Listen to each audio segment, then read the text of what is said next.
वासना हमारे अंदर प्राकृतिक रूप से विद्यमान रहती है। अगर वासना का दुरुपयोग न किया जाए तो वासना में कोई बुराई नहीं है, लेकिन आज के युवा को वासना ने पूरी तरह से जकड़ के रखा है। आज का युवा जहां भी किसी स्त्री को देखता है, उस स्त्री को देख उसके मन में बुरे बुरे ख्याल आने लग जाते हैं। इस वजह से उनका मन वासना के अलावा और कुछ सोचता ही नहीं है। और आज के युवा इसी काम वासना के चक्कर में अपना समय और जीवन बर्बाद करने में लगे हुए हैं। आज के इस वीडियो को देखने के बाद काम वासना परेशान करना छोड़ देगी और आपका पूरा ध्यान अपने लक्ष्य को पाने में केंद्रित रहेगा।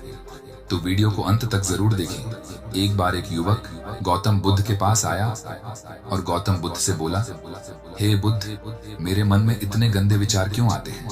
मैं नहीं चाहता कि मेरे मन में गंदे विचार आए, पर मेरे मन में हमेशा काम वासना के विचार चलते रहते हैं और मैं इनके बारे में सोच सोच कर बहुत परेशान हूँ। मेरी ऊर्जा और समय ये सब सोचने में ही नष्ट हो जाते हैं और ये सब विचारों की वजह से मैं कभी कभी शांत नहीं रह पाता और मैं हमेशा ही स्त्रियों को देखकर मोहित हो जाता हूँ, अपने आप को रोक ही नहीं पाता। बुद्ध मुस्कुराए और उन्होंने उस युवक से पूछा, क्या तुम्हें पता है कि यह काम वासना होती क्या है? फिर लड़के ने उत्तर दिया और कहा, बुद्ध, मुझे तो नहीं पता कि काम वासना होती क्या है, परंतु हाँ, यह जो भी है बहुत बुरी चीज है। फिर बुद्ध ने उस युवक से कहा, सबसे पहले तो तुम्हें यह समझना है कि प्राकृतिक रूप से जो भी चीज हमारे अंदर है वह बुरी नहीं है। हमारे जीवन में उसकी कुछ ना कुछ जरूरत होती है। वासना कोई बुरी बात नहीं है, यह हमारे मन की एक भावना है जो हमें किसी न किसी चीज की कमी का एहसास करवाती है और फिर हम उस चीज को पाने के लिए उस चीज की ओर आकर्षित हो जाते हैं। जैसे अगर तुम्हारे पास धन की कमी है तो तुम में धन पाने की वासना उत्पन्न हो जाएगी। इसका मतलब यह नहीं कि वासना बुरी है, बल्कि यह तो हमारे मन के एक प्रकार की जरूरत का एहसास है और जब यह जरूरत शारीरिक हो तो हम इसे काम वासना कह देते हैं। युवक ने गौतम बुद्ध को कहा, बुद्ध, मुझे काम वासना का मतलब तो समझ में आ गया, पर आप मुझे यह बताइए कि यह आती कहां से है और कैसे आती है? गौतम बुद्ध ने कहा, काम वासना कहीं से आती नहीं है, यह तो हमारे अंदर ही होती है और इसका होना तो जरूरी भी है, तभी तो मानव जाति का विस्तार होगा। युवक ने कहा, जब यह हमारे अंदर ही है और जरूरी भी है तो फिर लोग इसे गलत क्यों बताते हैं? बुद्ध ने कहा, यही समस्या है। लोगों ने काम वासना को गलत तरीके से सोच लिया है, इसे छिपाने की और दबाने की कोशिश करते हैं। काम वासना गलत नहीं है, बल्कि काम वासना का गलत तरीके से प्रयोग करना गलत बात है। लोग जिसे पसंद करते हैं उसी के लिए जीने लग जाते हैं और उसके बारे में हमेशा सोचते रहते हैं, पर यह सब गलत है। बुद्ध ने युवक से कहा, क्या तुम्हें पता है कि जानवरों में भी काम वासना होती है? युवक ने उत्तर दिया, हाँ बुद्ध, जानवरों में भी काम वासना होती है, क्योंकि जानवर भी तो आखिर अपनी पीढ़ी को आगे बढ़ाएंगे। बुद्ध ने कहा, तो फिर हम जानवरों की काम वासना को क्यों गलत नहीं कहते? युवक ने कहा, मुझे नहीं पता गुरुदेव, आप ही मुझे बताइए। गौतम बुद्ध ने कहा, जानवर अपनी काम वासना का प्रयोग आनंद प्राप्ति के लिए नहीं करते, वह तो सिर्फ संतान उत्पन्न करने के लिए काम वासना का उपयोग करते हैं। जानवरों को प्रकृति ने इतनी समझ नहीं दी कि वह काम वासना को अपने सुख का आधार बना सके, जबकि मनुष्य अपनी समझ के बलबूते पर प्रकृति में पाई जाने वाली प्रत्येक वस्तु को अपने सुख के लिए प्रयोग करता है। हम इंसानों ने ही काम वासना को अपने सुख का साधन बना लिया है, जबकि प्रकृति ने तो हमें वासना अपने वंश को आगे बढ़ाने के लिए दिया था, लेकिन इंसानों ने इसे अपने जीवन का परम लक्ष्य बना रखा है और इस तरह का काम वासना गलत है। युवक ने बुद्ध से पूछा, महात्मा जी, ये काम वासना हम पर हावी क्यों होती है? क्यों यह हमारे नियंत्रण से बाहर हो जाती है? तब गौतम बुद्ध ने कहा, सुनो, अब जो मैं तुम्हें बताऊंगा उसे तुम ध्यान पूर्वक सुनना। काम वासना का सारा खेल तुम्हें समझ आ जाएगा, तुम्हें तुम्हारे सारे सवालों का जवाब मिल जाएगा, बस तुम्हें ध्यान से सुनकर समझना है। फिर गौतम बुद्ध युवक को एक कहानी सुनाना शुरू करते हैं। बुद्ध कहते हैं, एक बार की बात है, एक आश्रम में गुरु और उनके शिष्य रहते थे। शिष्य रोजाना आश्रम के बाहर स्थित गांव में दीक्षा लेने के लिए जाते थे। शिष्य जो गांव में भिक्षा लेने जाता था, उस रास्ते में एक नदी पड़ती थी, जहां से वह रोज भिक्षा लेने जाता था। एक दिन उसने देखा कि एक लड़का पेड़ के पीछे छिपकर कुछ देख रहा था। शिष्य उसने लड़के के पास जाकर पूछा, भाई, तुम इस पेड़ के पीछे छिपकर क्या देख रहे हो? लड़के ने कहा, अरे, तुझे नहीं दिख रहा है क्या कि मैं क्या देख रहा हूं? तब शिष्य ने नदी की तरफ देखा तो वहां पर कुछ लड़कियां पानी भर रही थीं। वो लड़कियां 14 से 15 साल की होंगी। तब शिष्य ने लड़के से कहा, अरे भाई, वहां पर तो लड़कियां पानी भर रही हैं, इसमें छिपकर देखने वाली क्या बात है? तब वो लड़का शिष्य की तरफ देखकर उससे कहता है, अरे पागल, तुम्हें दिखाई नहीं दे रहा क्या कि मैं क्या कर रहा हूँ? वह लड़कियां कैसे नदी से पानी निकाल रही हैं? जरा उनकी अदाओं को तो देखो, उनके कोमल शरीर को देखो, उनकी पतली कमर मटके को उठाते समय कैसे बल खाती है, और उनके बाल उनकी कमर पर कैसे लहरा रहे हैं, मानो सुंदरता बिखरी पड़ी है। शिष्य फिर नदी की तरफ देखता है और इस बार वह देखता ही रह जाता है। अभी तक तो उसे कुछ भी नजर नहीं आ रहा था और वह बिल्कुल निर्भय था। उसे किसी बात का कोई डर नहीं था, लेकिन अब वह छुपने लगा और उन लड़कियों को देखने लगा जैसे उसने कोई अपराध कर दिया हो। और जब वो छुपकर उन लड़कियों को देख रहा था, तभी वो अंदर से कांप गया और उसने कहा कि यह मैं क्या कर रहा हूँ? मैं जो भी कर रहा हूँ वह सही नहीं है, मुझे यहाँ से चले जाना चाहिए। और फिर वह जल्दी से वहां से चला जाता है। फिर वह आश्रम पहुंच जाता है। आश्रम जाकर वह अपने कार्यों में लग गया, लेकिन जो अभी वह देख कर आया था, वही दृश्य उसकी आंखों के सामने बार बार आ रहा था। उसके मन में वही दृश्य चल रहा था। उसका मन वही सब कुछ देखने के लिए ललचा रहा था। उसका किसी भी काम में मन नहीं लग रहा था। सुबह होते ही वह रोज भिक्षा के लिए आश्रम से जल्दी निकल जाता और नदी के किनारे उसी पेड़ के पास जाता जहां वह लड़का पहले से मौजूद रहता था। उस लड़के के साथ मिलकर लड़कियों को छुप कर देखता था। अब वह रोज ऐसा करने लग गया। उसका मन अब किसी भी काम में नहीं लगता था। वह हमेशा किसी न किसी प्रकार के विचारों में उलझा रहता था। वह आश्रम के कार्यों को भी ठीक ढंग से नहीं कर पा रहा था। न वह ठीक से सो पाता था और न ठीक से खाना खा पाता था। उसका मन बेचैन सा रहता था। उसका मन बार बार उन लड़कियों के सौंदर्य को देखने के लिए ललचाता था। जब गुरु शिक्षा देते, तब भी उसका मन कहीं और विचारों में खोया रहता था। गुरु ने अपने शिष्य की इन हरकतों को देखा। तब एक दिन गुरु ने शिष्य को अपने पास बुलाया और कहा, आज से मैं भी तुम्हारे साथ भिक्षा मांगने चलूंगा। तुम और मैं साथ साथ भिक्षा मांगने चलेंगे। तभी शिष्य ने गुरु को मना करते हुए बोला, नहीं गुरुदेव, आप परेशान क्यों हो रहे हो? मैं अकेले ही ठीक से भिक्षा मांग सकता हूँ। गुरु ने शिष्य से कहा, ठीक है, तुम अकेले ही भिक्षा मांगने जाओ। इसके बाद शिष्य भिक्षा मांगने निकल गया।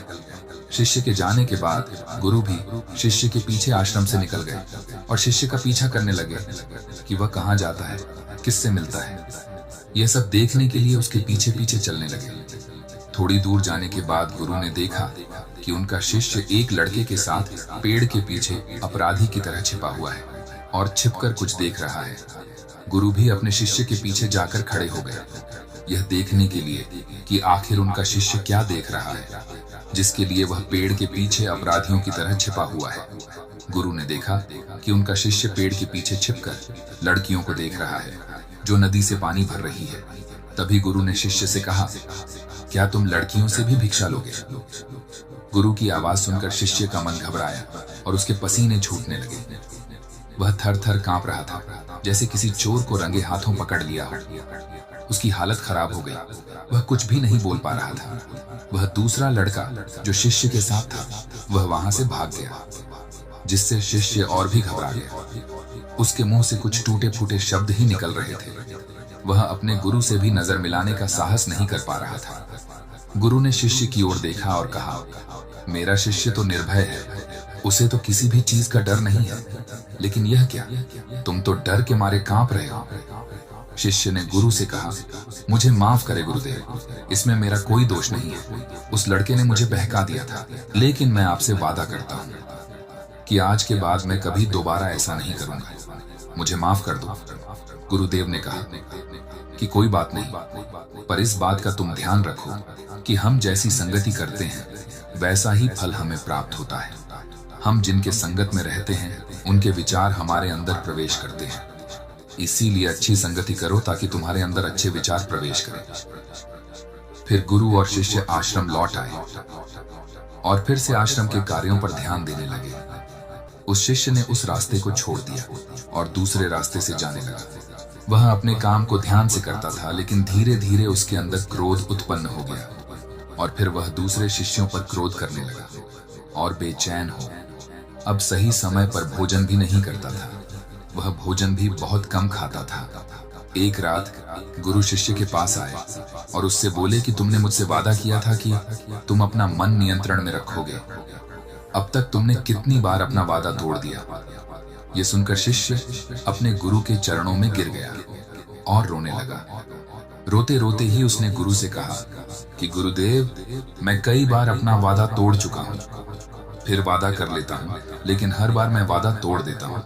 मेरा मन मेरे नियंत्रण में है ही नहीं। मैं बहुत कोशिश करता हूँ कि मैं अपने मन से सारे बुरे विचारों को निकाल दूं, लेकिन मैं चाहकर भी ऐसा नहीं कर पा रहा हूँ। फिर गुरु ने शिष्य को कहा, चलो मेरे साथ। गुरु शिष्य को आश्रम के बगीचे में लेकर गए और शिष्य से कहा, देखो यहाँ पर कुछ नालियां बनी हुई हैं जिससे नदी का पानी इन पौधों तक आ रहा है और यह पानी निरंतर भाव से बह रहा है। क्या तुम इस पानी के बहाव को रोक सकते हो?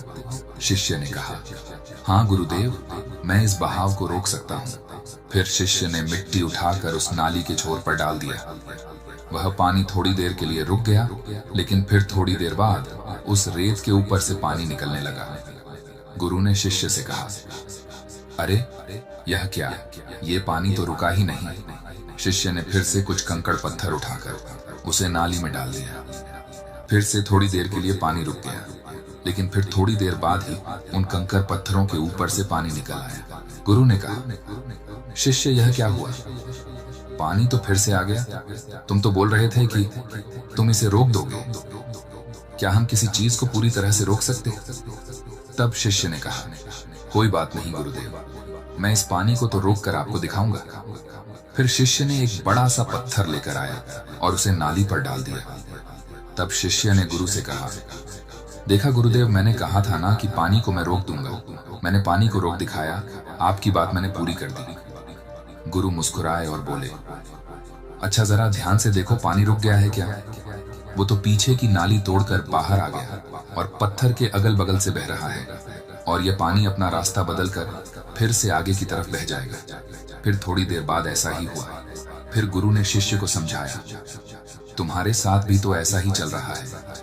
तुम बार बार प्रयास कर रहे हो, बड़े से बड़ा प्रयास कर रहे हो, पर हर बार तुम्हारा प्रयास टूट रहा है और यह हमेशा टूटता ही रहेगा। ये पत्थर तुम्हारा प्रयास है और ये पानी तुम्हारे विचार। तुम कितना भी बड़ा पत्थर रख लो, लेकिन पानी तो अपना रास्ता बना ही लेगा। यह देखकर शिष्य ने पूछा, हे गुरुदेव, क्या कोई तरीका नहीं है जिससे मैं गंदे विचारों से बाहर निकल सकूं? गुरु ने कहा, एक तरीका है। यह पानी जिस नदी से आ रहा है, तुम वहां से इस पानी का रास्ता ही बदल सकते हो। गुरु शिष्य को एक नदी के पास ले गए जहां से उस बगीचे में पानी आ रहा था। गुरु ने शिष्य से कहा, वो पानी इसी नदी से जा रहा है। अगर हम यहीं से उसका रास्ता बंद कर दें जहां से पानी बगीचे में जा रहा है, तो क्या हम पानी को रोक नहीं सकते? शिष्य ने कहा, हाँ गुरुदेव, ऐसा अवश्य हो सकता है। मैं इस पानी को यहीं से बंद कर देता हूँ, तब आगे की नाली में पानी जाएगा ही नहीं।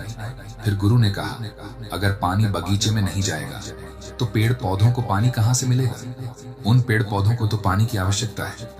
फिर शिष्य ने विचार किया और कहा, मेरे मन में तो यह बात आई ही नहीं, इस पानी का बगीचे में जाना जरूरी भी है। गुरु ने कहा, और उन पेड़ पौधों में कुछ ऐसे हैं जिनको रोज पानी की आवश्यकता है, वो तो मुरझाकर मर ही जाएंगे। पानी तो हमें खोलना ही होगा। तब गुरु ने पूछा, अगर हम इस नदी के पूरे पानी को बगीचे की तरफ मोड़ दे तो क्या होगा? शिष्य ने उत्तर दिया, गुरुदेव, वहां पर जितने भी पेड़ पौधे हैं वो सब गलकर नष्ट हो जाएंगे और वहां पर कुछ नहीं बचेगा। गुरु मुस्कुराए और बोले, तुम इस बात को समझो, हमें किसी भी चीज को रोकना नहीं है, बस हमेशा संतुलन बनाए रखना है। कम पानी से भी पौधे नष्ट होते हैं और ज्यादा पानी से भी पौधे नष्ट होते हैं। हमारा जीवन संतुलन से ही चलता है। गुरु ने शिष्य से कहा, अगर मैं तुम्हें कुछ कहूं कि तुम आम के बारे में मत सोचो, तो तुम्हारे मन में सबसे पहले किसका चित्र आएगा? शिष्य ने बोला, गुरुदेव, मेरे मन में तो पहला चित्र आम का ही आएगा। गुरु ने कहा, जब हम गंदे विचारों को जबरदस्ती रोकने का प्रयास करते हैं तो वे और भी मजबूती से हमारे अंदर प्रवेश करते हैं। इसीलिए हमें उन्हें कभी भी दबाने की कोशिश नहीं करनी चाहिए। फिर गुरु ने शिष्य को कहा, हमारे गंदे विचार बुरे लोगों की संगति करने की वजह से भी आते हैं। कभी कभी कामुकता हमारे अंदर होती नहीं है, लेकिन कुछ अश्लील लोगों के साथ रहने की वजह से ही हमारे अंदर कामुकता हावी हो जाती है। फिर शिष्य ने कहा, आप सही कह रहे हैं, मैं अपने मार्ग से भटक गया था। फिर वह शिष्य उस रात बहुत ही चैन की नींद सोया। सुबह अपने कार्यों को पूरे मन से किया और फिर सुबह वह भिक्षा लेने के लिए उसी रास्ते से गया जहां वह लड़का आज भी पेड़ के पीछे छुपकर उन लड़कियों को देख रहा था। वह शिष्य उस नदी पर गया जहां वह लड़कियां पानी भर रही थी। उसने उन लड़कियों से पानी मांगा और उन लड़कियों में से एक लड़की ने उसे पानी पिलाया और उस शिष्य के चरण छुए। शिष्य ने उसे आशीर्वाद दिया कि तुम्हारा कल्याण हो, जिससे कि मानसिकता सकारात्मक ऊर्जा से भर जाए। उसके चेहरे पर मुस्कान आ गई थी, जैसे कि उसे कुछ खोया हुआ वापस मिल गया। वह वापस अपने रास्ते से जाने लगा। तभी पीछे से वह लड़का आ गया जो पेड़ के पीछे छुपा हुआ था। वह शिष्य के पास आया और बोला, क्या बात है, आज तो तुमने नजदीक से दर्शन कर लिए, तुम तो मुझसे भी आगे निकले। तब शिष्य ने कहा, हम हमेशा दूसरों के दर्शन करने में ही व्यस्त रहते, अपने दर्शन कर ही नहीं पाते। तुम कब तक इस पेड़ के पीछे छुपते रहोगे? किसी को पसंद कर लो, उसे बोल दो। अगर वो भी तुम्हें पसंद करती है तो शादी कर लो और शादी से पहले तुम कुछ बन जाओ। अपने आप को पहचान लो, ऐसे अपना समय बर्बाद मत करो। फिर वह लड़का रोज उस शिष्य से मिलने लगा और उसने लड़के को नदी पर न जाने के लिए प्रेरित किया। और फिर वह लड़का अपने जीवन में कुछ बनने के लिए संघर्ष करने लगा। तो तुमने देखा कि संगति का असर क्या होता है। अपनी संगति बदलो, अपने विचार बदलो। गुरु ने शिष्य से पूछा, क्या तुम्हें अपने सभी सवालों का उत्तर मिल गया? तब शिष्य ने कहा, हाँ महात्मा जी, आपका धन्यवाद। तब गुरु ने शिष्य से कहा कि जब तुम्हारे मन में गंदे विचार आए तब तुम अपने आप को दोषी मत मानो।